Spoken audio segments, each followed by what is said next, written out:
Hi everyone. In this video, I'll show you how to insert a hyperlink with audio in PowerPoint.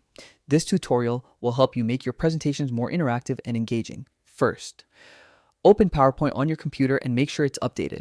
Sign in if needed, then open the presentation you want to work on. You can use a new presentation or an existing one that you want to enhance with links and audio. Go to the slide where you want to add a hyperlink. This could be text, an image, or any object that can have a link.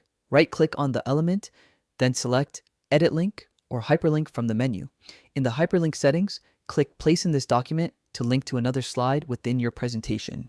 Choose the slide you want to link to and click OK to save your changes. Next, let's add audio to your presentation.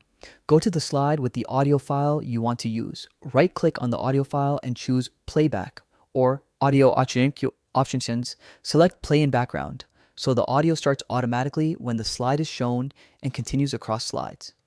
This works great for games or presentations as it keeps the audience engaged without manually starting the audio. And that's it. You now have a PowerPoint presentation with clickable hyperlinks and audio for a more interactive experience. Experiment with these features, add your own creative touches, and make your presentation stand out. Don't forget to save your work and preview your slides to ensure everything works perfectly.